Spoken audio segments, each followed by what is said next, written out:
नमस्कार. वंदनीय दादांना आपण सगळ्यांनी प्रत्यक्ष रूपात बघितलं नसलं तरी दादांचं अस्तित्व आपल्याला आपल्या आयुष्यात जाणवत असतं.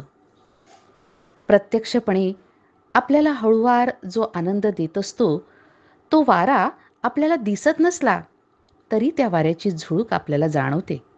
तसंच दादांचं अस्तित्व आपल्या सगळ्यांच्या आयुष्यात आहे. आपण सर्वांनी आपल्या अनुभवातले दादा जाणले आहेत किंवा आपण पुस्तकांमधून जे वाचले आहेत तेवढेच दादा आपल्या सर्वांना माहिती आहेत. पण कार्याच्या सुरुवातीपासून दादांसोबत जे सेवक होते त्यांनी जेवढं जवळून दादांना बघितलं आहे, त्यांना जो दादांचा सहवास लाभला आहे तो सगळ्यांनाच लाभला असं नाही आणि सगळ्यांना अनुभव पण सारखेच आले असंही नाही. दादांचे विविध पैलू आपल्याला या सर्वांशी आपण जेव्हा प्रत्यक्षात भेटू तेव्हा कळतात. पण सगळ्यांनाच जे ज्येष्ठ सेवक केंद्रप्रमुख आहेत त्यांना भेटणं शक्य नाही. तेव्हा ज्या गोष्टी आपण पुस्तकात नाही वाचल्या, पण ज्या गोष्टी या सगळ्यांच्या हृदयात कायमच्या कोरल्या गेलेल्या आहेत, असे अमृतानुभव आपल्याला माहीत नसलेले दादा, दादांच्या आठवणी या सर्व भक्त भाविकांपर्यंत पोहोचाव्यात या दृष्टीनं गुरुसंवाद ही मालिका आम्ही आपणासमोर प्रस्तुत करीत आहोत. या मालिकेमधून आपण न ऐकलेले, आपल्याला माहीत नसणारे वंदनीय दादांसोबतचे या सर्वांचे सुखद क्षण अशा सर्व ज्येष्ठ गुरुबंधू भगिनी आणि केंद्रप्रमुखांकडून घेतलेल्या या मुलाखती आपण सर्वांना मार्गदर्शक आणि येणाऱ्या तरुण पिढीला प्रेरणा देऊन प्रोत्साहित करून कार्य पुढे नेण्याला निश्चितच मार्गदर्शक ठरतील. या सर्व मुलाखती या चॅनलवर आपणास बघायला मिळणार आहेत. तेव्हा या अमृतानुभवांचा आपण सर्वांनी लाभ घ्यावा ही आपण सर्वांना विनंती. शुभम भवतु. नमस्कार. वंदनीय दादांच्या कार्यात 1955 ते 56 पासून सहभागी असणारे आपले ज्येष्ठ गुरुबंधू श्री बापू ओगले यांना फेब्रुवारी 2024 रोजी साई चरणी देवाज्ञा झाली.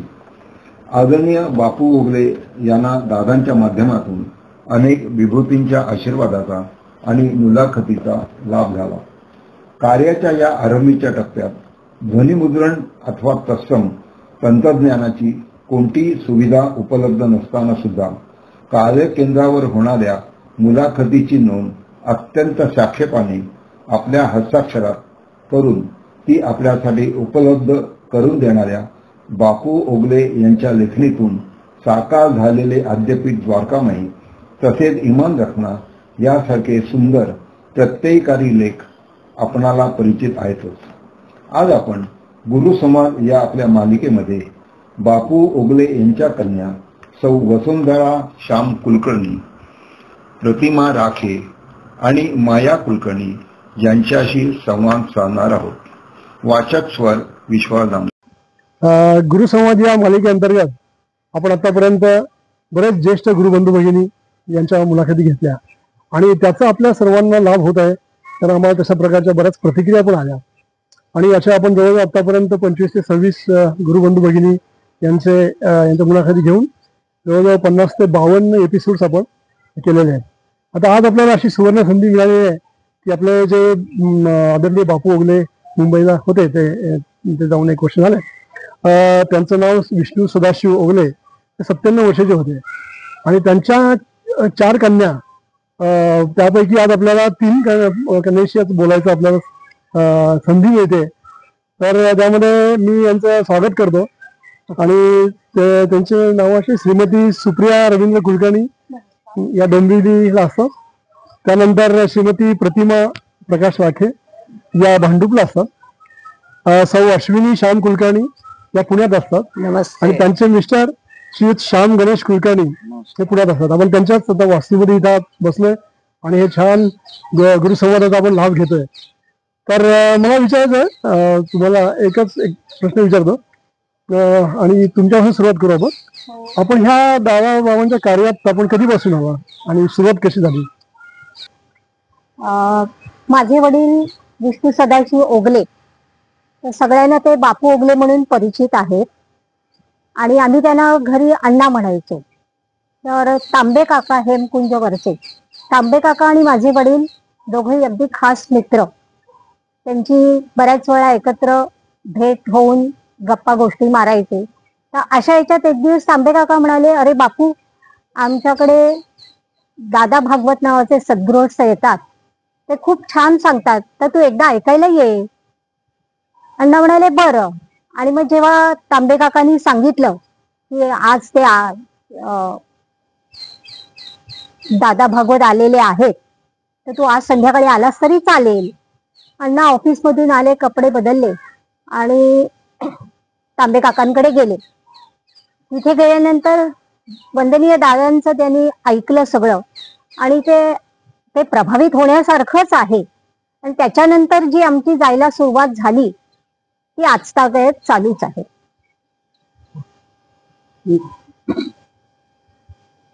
अण्णा जेव्हा हेमकुंजावर जायला लागले तांबे काकांच्या घरी, तेव्हा आम्ही तसे लहान होतो, कारण अगदी सुरुवातीच्या काळात अण्णा तिथे जायला लागलेले आहेत.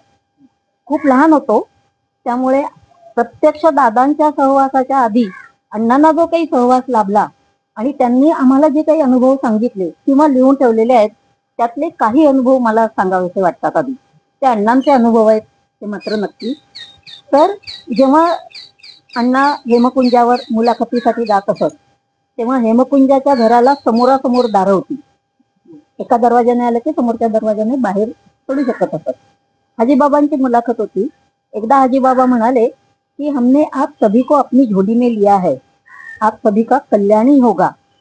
हवा का एक झोंका इस दरवाजे से आए तो यहाँ दूसरे दरवाजे से बाहर मत निकल जाना. अण्णांनी त्याचा अर्थ असा सांगितला की हवा का झोका याचा अर्थ अशी क्षुल्लक घटना घडली किंवा गोष्ट घडली तर तुम्ही नाराज होऊ नका, व्यथित होऊ नका किंवा चिडून जाऊन ह्या मार्गातून जाऊ नका. येथेच आपलं कल्याण होणार आहे. श्रद्धा आणि सबुरी ठेवा, म्हणजे आपलंच नव्हे तर आपल्या पुढील पिढ्यांचंही निश्चितच कल्याण होणार आहे, हे नक्की. आणि त्याप्रमाणे आम्ही अजूनही आहोतच. दुसरा अनुभवाचं बोलूया. नाही हा आता हो ओळख दादांना बघितलं म्हणजे आता जसं अण्णा होते आणि ह्या गेल्या, आपसुकच आम्ही तिथेच गेलो. म्हणजे त्याच्यात केव्हापासून जुडले तर जन्मापासून किंवा त्याच्या आधीपासून जे असेल त्यानं आमच्या कर्मामुळे आम्ही मग इथे जुळले. म्हणजे जे अण्णांच्या ह्याच्यामुळे तिघी चौघींचा एकच उत्तर असेल की वडील असल्यामुळे सगळीच मुलं सगळे जाणारच. एकत्रच आम्ही त्यावेळेला असं त्यांच्या म्हणणार मागेच नाही. लागलो. नाही, आम्ही तो काळच इतका वेगळा होता की तुम्ही त्यामुळे जाताय पण आम्ही तेव्हापासून येणार नाही आम्ही असं काही आहोतच झालंच अगदी. नाही ना. जन्माच्या कसं झालं आधीपासूनच आहोत. की जन्मापासून असल्यामुळे दुसरा विचार कधी मनात या क्षणापर्यंत तरी आला नाही की घटना तर घडणार, आयुष्यात अडथळे येणार. बाबांनी कदाचित आमच्या दृष्टीने वेळ लागला, हे काय अजून नाही झालं, असं झालं तरी हा मार्ग सोडायचा नाही, हे निश्चितच. कायम आम्ही इथे, दुसरा कुठल्याही मार्गाचा आम्ही कधीही विचार केला नाही. बापूंनी ऑलरेडी पाया भक्कम केला होता. सोबत नक्की. बघा, तिघींनी बालपणापासून दादांना बघितलं, तर तुम्ही दादांना पहिल्यांदा केव्हा बघितलं ते आणि आमचं लग्न झाल्यानंतर एकदा लगेचच मुलांनी म्हणजे माझ्या सासऱ्याने सांगितलं की किंवा तुम्ही दोघं जाऊन या पांढऱ्याच्या केंद्रावर. आणि मग त्यावेळेला आम्ही पहिल्यांदा तिकडे गेलो आणि तिथे दर्शन घेतलं. आणि त्याच्यानंतर मग पुण्यामध्ये जेव्हा आम्ही आलो, नेहमी पुण्यातच असल्यामुळे जेव्हा माझं पोस्टिंग पुन्हा इथे पुण्यात झाल्यानंतर एकदा मग गेलो होतो. आणि त्या दिवशी अण्णा आमच्या बरोबर होते. आम्ही एंट्री घेत असताना त्यांचं बाल्कनीत दर्शन झालं. म्हणून अण्णा म्हणाले की आजचा योग चांगला, की आज शिरतानाच आपल्याला दर्शन झालं. हे आमचं हे. आता आपण त्याच्यावर असं आम्ही बऱ्याच जे ग्रुप्स आहेत त्या ग्रुपमध्ये ओगले काकांचे साहित्य त्यांनी जे लिहून ठेवलं आहे, त्याच्यामध्ये त्यांचे अनुभव आहेत, खरंच खूप छान असतात. ते पण एक ऐकण्यासारखे असतात. तर हे सगळं होताना तुम्ही प्रत्यक्ष बघितलं की काका जायचे, दादांबरोबर असायची, त्यांचा सहवास होता, त्या सहवासातल्या आठवणी असं काही सांगता येतील सगळ्या तिघींनी? हो नक्कीच. बऱ्याच आठवणी आहेत. त्यातल्या आम्हाला सगळ्यांना ज्या काही वाटल्या त्यातल्या 2-3 आठवणी मी तुम्हाला सांगते. पहिली आठवण सांगितली की हाजीबाबांनी सांगितलं हाच मार्ग आहे. दुसरी अशी गोष्ट की मुलाखत संध्याकाळी 8-8:30 मुलाखत हाजीबाबांची मुलाखत संपायला रात्रीचे 8-8:15 होत होतं. आमच्या आजीला म्हणजे वडिलांच्या आईला हाजीबाबांचं दर्शन घेण्याची इच्छा होती. एक दिवस भीतभीतच अण्णांनी विचारलं की आईला तुमचं दर्शन घ्यायचंय तर आणू का आत्ता? बाबा लगेच हसून म्हणाले, आणखी मी थांबतोय. आता हेमकुंज ते आमचं घर चालत 15-20 मिनिटं आणि त्यावेळी टॅक्सी मिळणं ही तशी कठीण गोष्ट होती. तरीही टॅक्सी चटकन मिळाली. अण्णा आणि आजी आई पोचले, पाय धुतले, आजीबाबांना नमस्कार केला आणि खाली बसणार एवढ्यात आजीबाबा आजीला म्हणाले, आई तुम्ही खाली बसल्यावर तुमचे पाय धरतात ना, थांबा.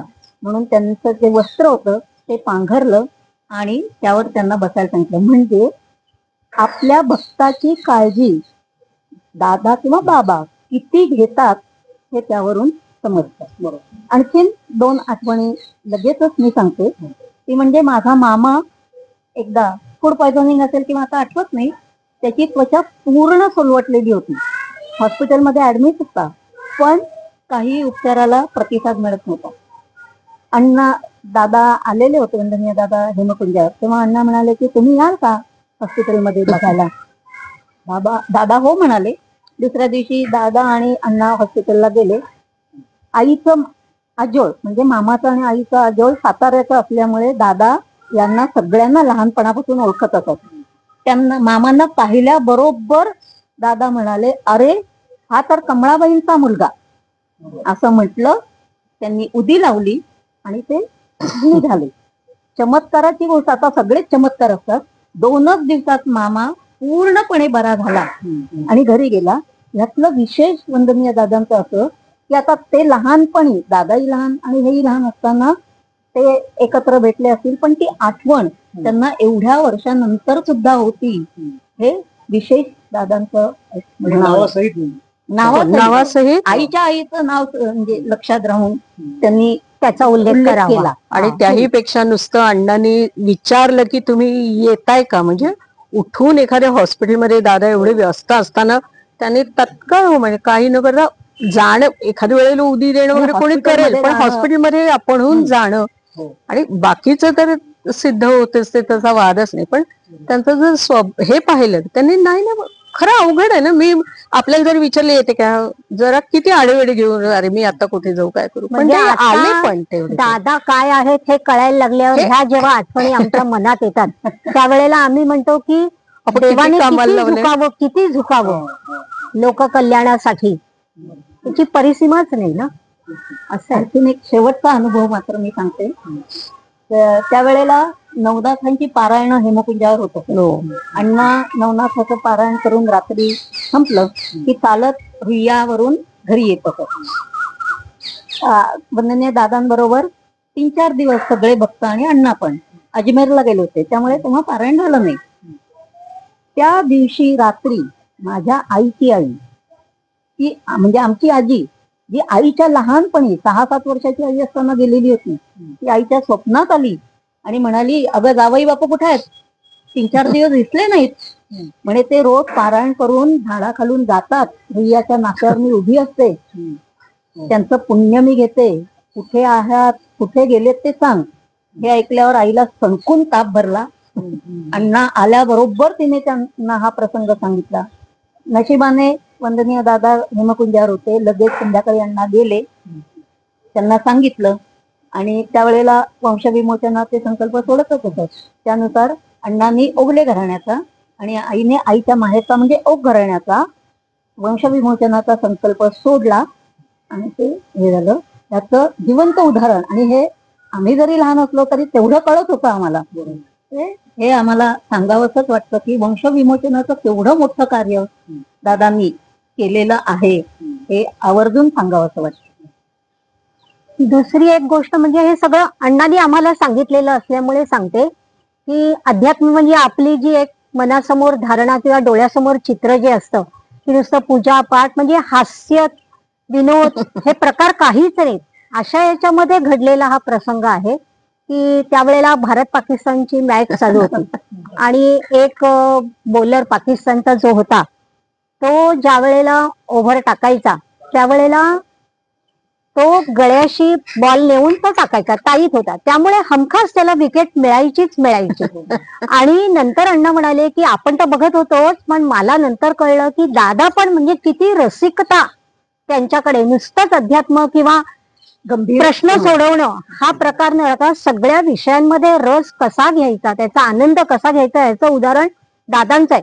तर दादा पण त्यावेळेला मॅच बघत होते आणि हा प्रसंग त्यांनी बघितल्यानंतर लगेच सांगितलं, अरे दीपक तामण लाव टीव्हीला.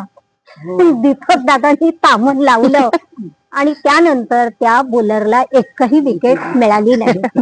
हा अगदी फारच मजेशीर पण म्हणजे चांगला अनुभव आहे. अशा सगळ्या गोष्टींमध्ये म्हणजे माणसाने कसं भरभरून जगावं हे आत्ताच आम्हाला कळतंय. त्यावेळेला मग आम्हाला दादांची प्रतिमा म्हणजे काय होती, आमचे प्रश्न सोडवणारे एवढेच, या व्यतिरिक्त काही भावना, कारण त्यांनी जाणवू दिलं नाही आपल्याला की आपण कोण आहोत ते.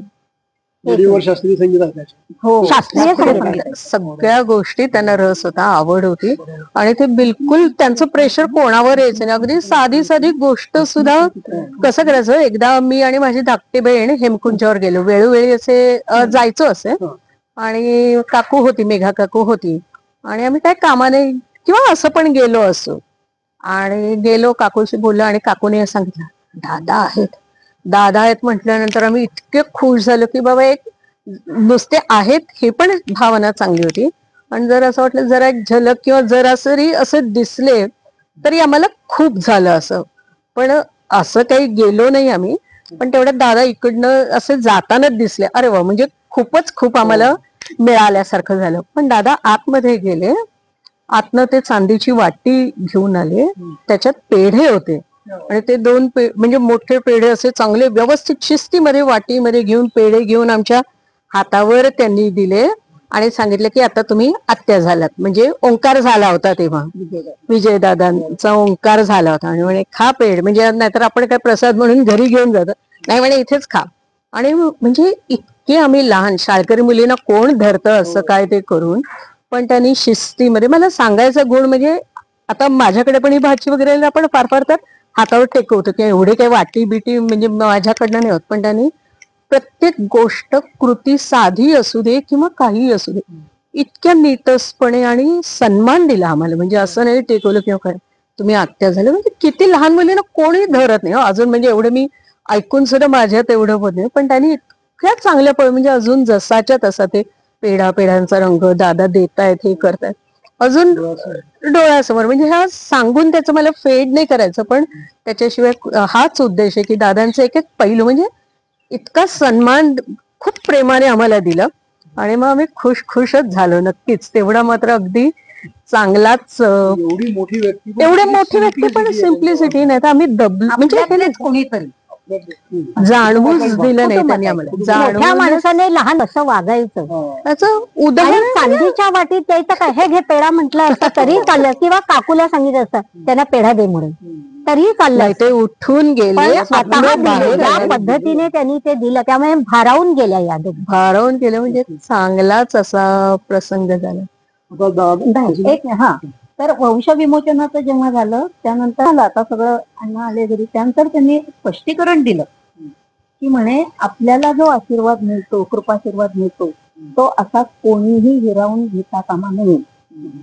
एक वेळ पैसा गेलेला मिळेल, पण हा कृपाशीर्वाद वाया घालवणं योग्य नाही. यासाठी काय केलं पाहिजे, तर घरातून निघताना देवाला हळदी कुंकू व्हायचं, स्वतःला व्हायचं, उदी लावायची आणि मगच बाहेर पडायचं. ते एक संरक्षक कवचच आपल्याला आहे. आणि जेवढा कृपाशीर्वाद आपल्याला आजच्या दिवसा पुरेसा पाहिजे तेवढाच आपल्या बरोबर येतो आणि बाकी बाबांकडे तो सुरक्षित राहतो, हे निश्चित. त्याचं पुढचं त्यांनी आम्हाला ते सांगितलं की त्यामुळे आता सवय आहे की हळदी कुंकू बंदच करून प्रार्थना करूनच बाहेर पडायचं, हे निश्चित. हा, नाही त्यांच्या अशा आठवणी असं काही नाही. आपण बघितलंय की वंदनीय दादांच्या जे मार्गदर्शन करायचे ते मार्गदर्शन एकदम सहज सोप्या शब्दात असं बोधामृत आपल्याला, त्याबद्दल तुम्हाला काय सांगायचं? नाही, आठवणींबद्दल मला अजून एक सांगायचं सहवासातली की किती गंमत असते. आईला काहीतरी असं प्रश्न खूप म्हणजे तिला उत्तर हवं असेल आणि मग शेवटी मग तिने ठरवलं की एकच आहे की आपण कामकाजाला नाव लावायचं. मग अशा पद्धतीने कामकाजाला मी आणि आईच गेलो होतो. आणि काय झालं, आरती वगैरे झाली, नमस्कार झाला, नाव उपकारला गेलं, आम्ही बसलो. काय आईने विचारायचं, मी बाजूलाच होते, म्हणजे आई बरोबर म्हणून फक्त गेले होते. आणि आईने काय विचारायचं ते विचारलं, दादाने निराकरण सांगितलं, असं नमस्कार केला आणि उठलो आणि जायला निघालो. दादानी परत बोलवलं, या बसा.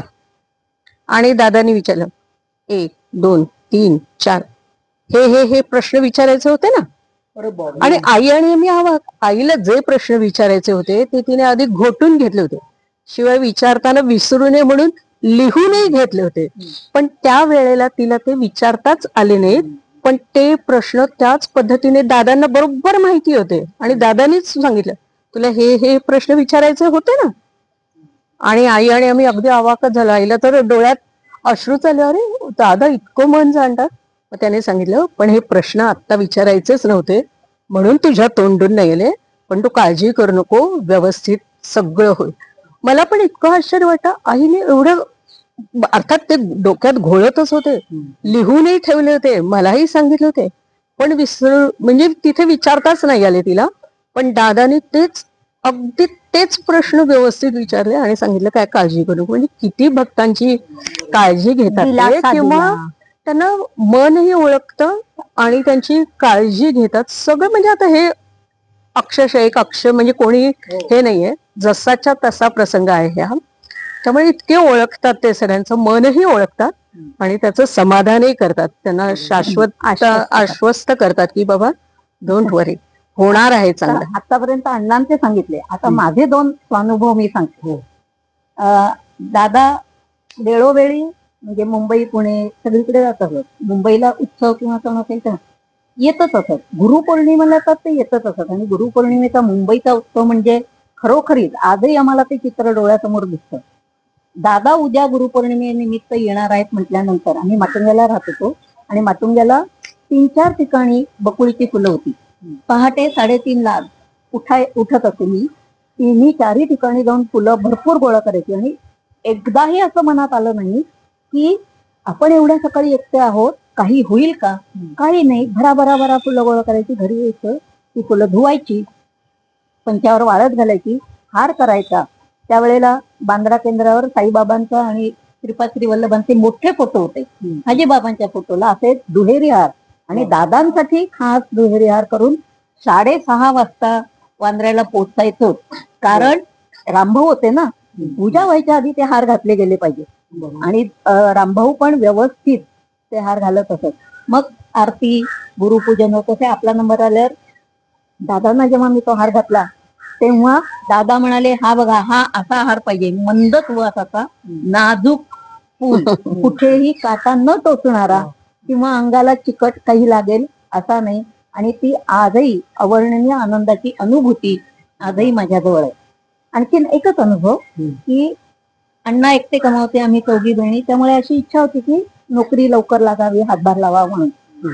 त्यावेळेच्या ह्याच्यानुसार मी एम्प्लॉयमेंट एक्सचेंज मध्ये नाव नोंदवलेलं होतं.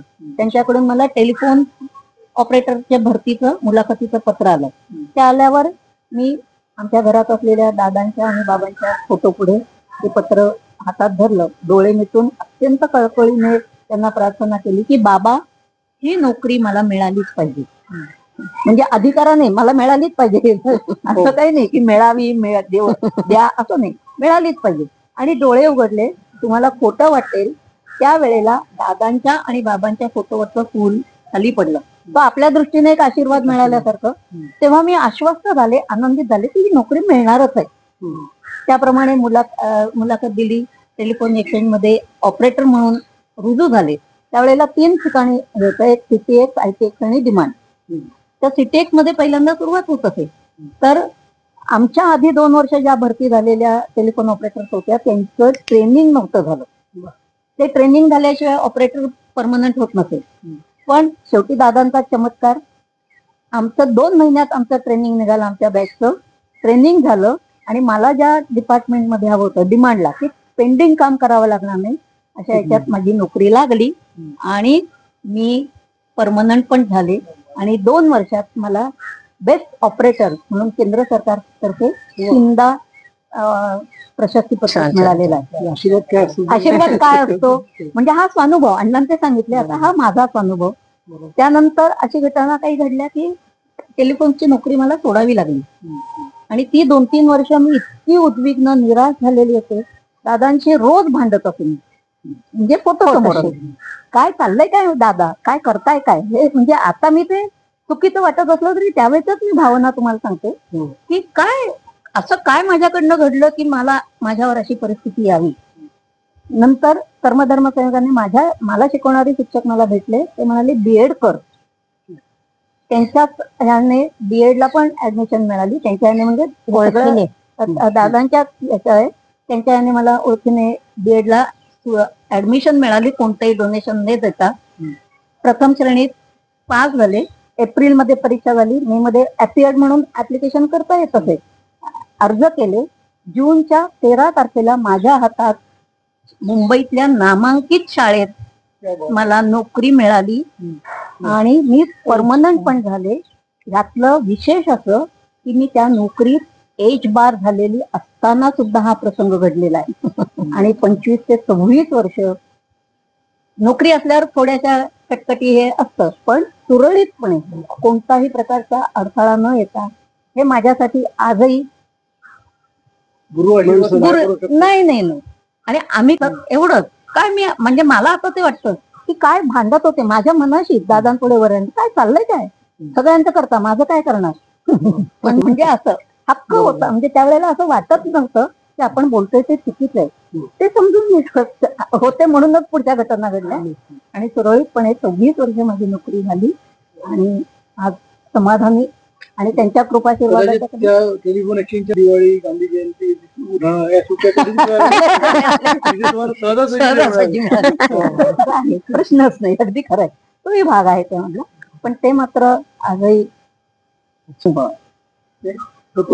जे साहित्य आहे ना त्यातला एक भाग सुद्धा मी आज काढून ठेवलो होतो वाचायला. त्यात त्यांनी प्रधान जीव व 11 उपजीव भाग 5 त्यातलं इतकं लागण्यास मनाला भिडणारी वस्तू आहे ना. देह धारण झाल्यावर प्रधान जीवाने 11 उपजीव निर्माण केले. पंचकर्मेंद्रिय, पंचज्ञानेंद्रिय, बुद्धी. आणि त्यात त्यांनी पुढे लिहिलंय कर्म म्हणजे केवळ सत्कर्म अगर दुष्कर्म असे काही नाही. एकदा कर्म घडून संचित अवस्थेत गेल्यावर ते त्या ठिकाणी सत्कर्म किंवा दुष्कर्म म्हणून असत नाही.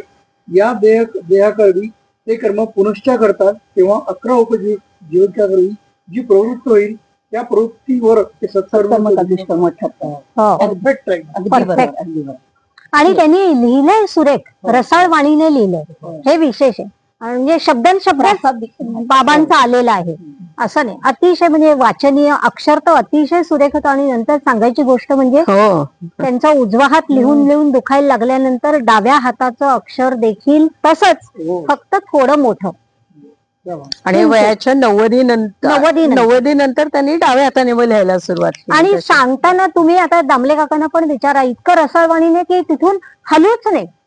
माझी मैत्रीण पण आली, किती 4 वाजता आली आणि मी अण्णांना म्हटलं माझ्याकडे येते नंतर. शेवटी म्हटलं अण्णा तुमची सिरियल राहू दे. ती 7:30ला घरी गेली.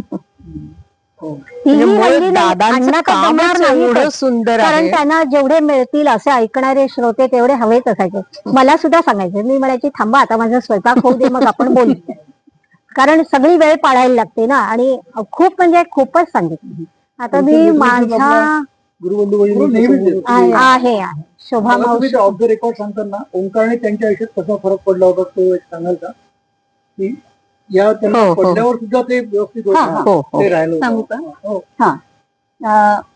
26 जानेवारीला त्याच्या आधी पूर्वपीठिका सांगते. आम्ही 4घी बहिणी असल्यामुळे शेवटी कोणाकडे राहणार असा प्रश्न निर्माण झाला. आणि कोरोना आल्यानंतर शक्यच नाही ना दोघांना. ह्यांचं ठाण्याला घर आहे तिथे राहत होते, पण आम्ही उठून प्रत्येक वेळेला कुठे जाणार. मग निर्णय असा घेतला की हिच्या घरी ते जातील. कोरोनामध्ये तिथे राहिले आणि आता पुढचं ती सांगेल. कोरोनामध्ये असं नाही, नंतर त्यांनी 93 वर्षापर्यंत दोघे एकटे होते. दोघी बायका होत्या, पण प्रत्येक वेळेला आम्हाला जाणं शक्य नव्हतं. तर मग तेही म्हणाले आम्ही निर्णय घेतला. आमच्याकडे कसं माझा मुलगा पुण्याला, मुलगी दिल्लीला होती. त्यामुळे आम्ही दोघं होतो आणि नशिबाने जागा मोठी, त्यामुळे आम्ही त्यांनाही सुखावा झाला, आम्हालाही सुखावा झाला असे आले आणि गप्पा वगैरे मारायचे. 26 जानेवारीला आमच्याकडे सोसायटीची पूजा असायची. 26 जानेवारीला त्या दिवशी रात्री काय झालं मलाच माहिती नाही. ते असे खुर्चीत बसलेले आणि तोल गेला आणि त्या बाई आहेत ना सांभाळणाऱ्या, त्या गादी घालत होत्या आणि अण्णा उठले आणि तोल जाऊन जे पडले ते त्यांचा उजवा हात डिस्लोकेट झाला, खुबा तोही डिस्लोकेट झाला आणि ते इतके कळवळून ओरडले. डॉक्टर म्हणाले की फ्रॅक्चर झालेला आहे, तुम्ही दवाखान्यात त्यांना ऍडमिट करा. आणि नंतर तरी छान, पण आता दुखत असल्यामुळे 2 दिवसात ऑपरेशन झालं, आणखीन 2 दिवसांनी खोब्याचं ऑपरेशन झालं, व्यवस्थित ऑपरेशन झालं. तब्येतीने अगदीच खराब झाले होते आणि त्या डॉक्टरनी सांगितलं, हे जानेवारीला झालं ना, 5 फेब्रुवारीला दुसरं ऑपरेशन झालं आणि म्हणाले हे 1 महिन्यात रिकव्हर होतील. आणि बरोबर 5 मार्चला अण्णा एकदम ठणठणीत. तुम्ही जर आला असतात 6 मार्चला तर तुम्हाला सांगून खोटं वाटलं असतं इतकं. आणि अशा याच्यामध्ये वासंती पण, माझी बहीण पण यायची अधनं. तर तिने एकदा सांगितलं, आई गेले तर ओंकार करत असत. म्हणजे ही म्हणायची आम्ही आरती लावू का? आरती नाही, ओंकार करूनच म्हणजे एवढं. आणि हे विशेष आहे. ही सांगत होती की आमची आई 30 डिसेंबरला गेली, 2022-23ला आणि अण्णा 21 फेब्रुवारी 2023ला गेले. त्या कालावधीत जरा हे झाल्यानंतर बरोबर आहे, मी येऊन जाऊन होते. आम्ही बाकी कुठलाही त्यांना हे व्यवधान नसायचं. आरती ऐकल्यानंतर तुम्ही म्हणा अण्णा, नाही तुम्ही म्हणा, मग त्यातला बारकावा, तुझा आवाज असा झालाय, असं किंवा कसं म्हणा, पद कसं म्हणायला पाहिजे, स्वर कसा लागायला पाहिजे, म्हणजे परफेक्शन बाय द नेम. आणि त्यावेळेला त्यांनी जो काही ओंकार करून दाखवला 3-4 दिवस, खरंच मी तुम्हाला मगाशी म्हटल्याप्रमाणे आम्हाला नंतर रडायला आलं की का रेकॉर्ड केला नाही. 97व्या वर्षी अंगात म्हणजे जीव काही नाही तरी ओंकार म्हणजे दादांनी काय अपार कष्ट करून घोटवून घेतलेला ओंकार होता. फारच तो कानात आहे, तुम्हाला सांगतो, फक्त सांगा अजूनही. आणि आम्हाला वाटलं की रेकॉर्ड पण नाही बुद्धिस्थिती, पण ही एक आठवण जबरदस्त की त्या सगळ्यात जुन्या भक्तांना, म्हणजे आम्ही गोपाळ तांबे आमचे काका, नंतर भांडरकर काका, अनेक जुने जे भक्त होते, पंडित काका होते, कोठावळे काका होते त्यावेळेला. ते फुलांची रांगोळी खूप छान काढायचे. नंतर नव्हते ते आगासकर काका होते, पण म्हणजे हे आगासकर, योगेश आगासकरचे बाबा ते होते त्यावेळेला. आम्ही ओंकार सगळ्यांचा आम्ही ऐकलेला आहे. आणि अण्णांची एक सवय होती की आकारण येऊन त्रास नाही द्यायचा. धाकटी बहीण म्हणायची काही नाही, दादा जोपर्यंत मी येणार. त्यामुळे आम्ही फार कमी त्यांच्या ह्याच्यात आलो. पण माझी बहीण सुनंदा, तिने मात्र दादांचा सहवास तिला चांगला लागला. ती असती तर आणखीन सांगितली. आम्ही गुरुबंधू म्हणून फोटोंची पूजा करतो, फोटोंना हार घालतो, दादांच्या हार घालतो. आम्ही फोटोंना हार घालतो त्याची धन्य मानतो. प्रत्यक्ष दादांना हार घातलाय प्रश्नच नाही. आणि म्हणजे एकच वर्ष असं नाही, कमाल किमान 3-4 वर्ष तरी घडलेली आहे. पण पहिल्यांदा ज्यांनी ते सांगितल्यानंतर मग दरवर्षी करायचं जिद्दीने बोलायचं.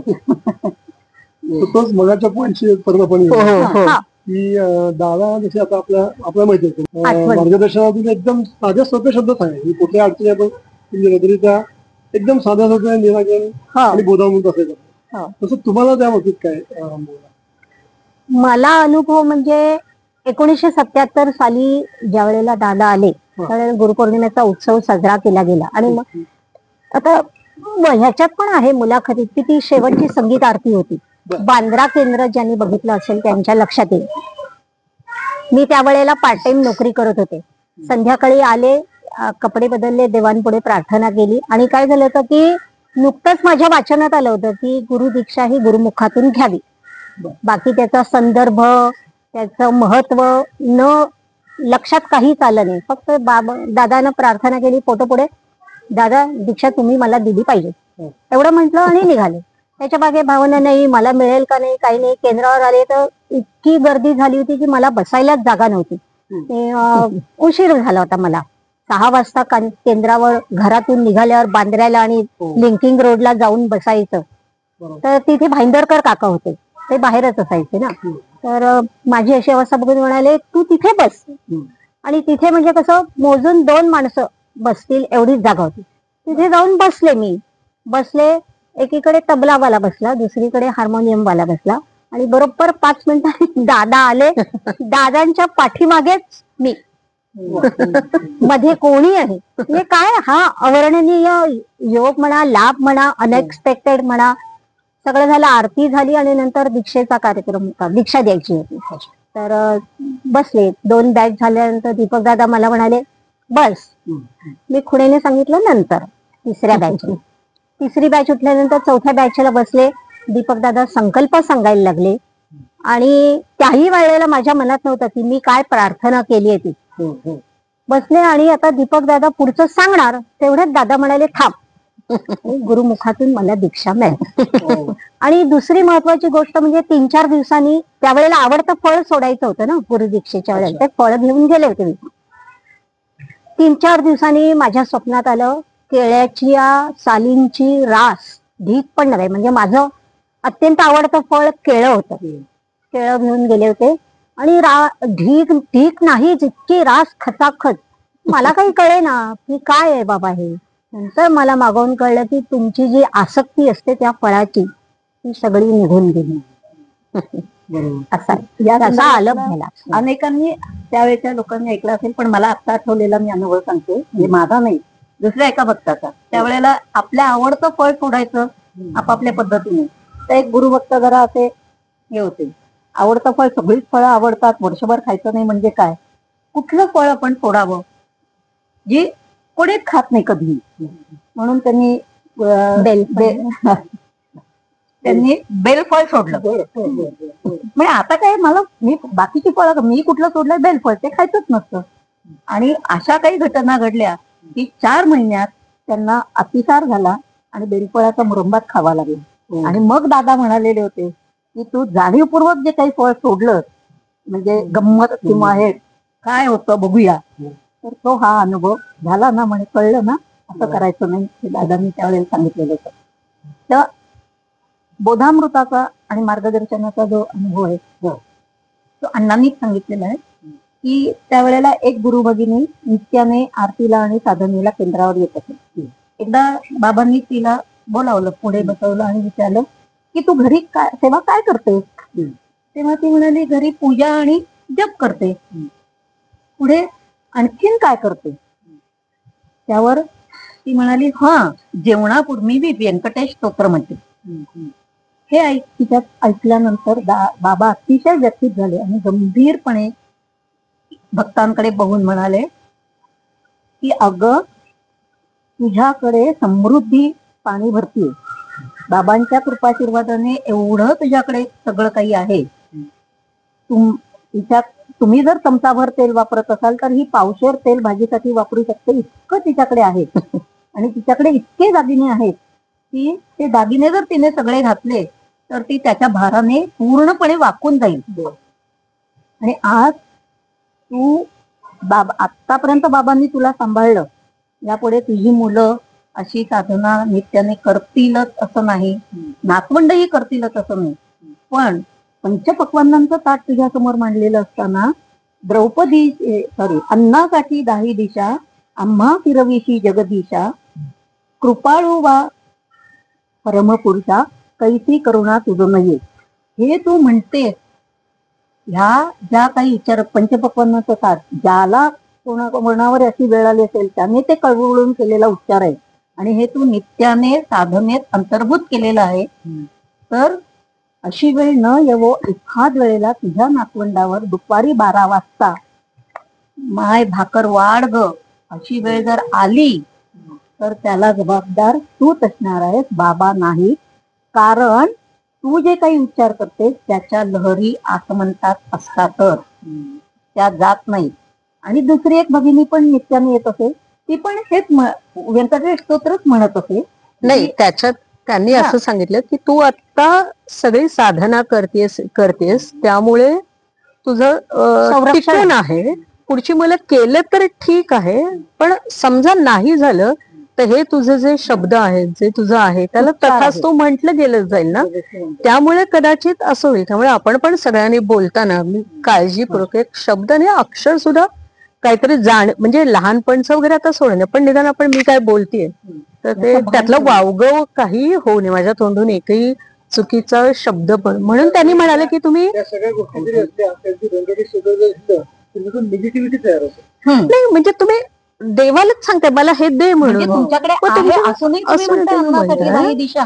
आणि दुसरी म्हणते आता तुम्हाला की- कव्हर मिळाले पण पुढे मिळेल असं नाही ना, त्यामुळे केवळ अंधानुकरण करू नका, त्याच्या मागचं शोधा. आणि तुम्ही जी करताय, जी साधना दिली आहे ती सगळा विचार करून पुरेशी दिलेली आहे, त्यामुळे तुम्ही कुठल्याही ह्याला जाऊ नका. पुढे काय केवळ होईल रूढी आपल्याला परंपरा झालं आहे. तर ठीक आहे, इतरांनी साधना केली त्यांना पण फळ मिळेल, पण रूढी समजा पुढे नाही. परंपरेमुळे अंधानुकरण करू नका, गंभीर आहे. आणि त्यांनी एक वाक्य अण्णांनी लिहिले ते मला आठवते की जेवढी तुमची स्तोत्र पाठ तेवढी देवाची तुमच्याकडे पाठ, तेव्हा अंधानुकरण करू नका.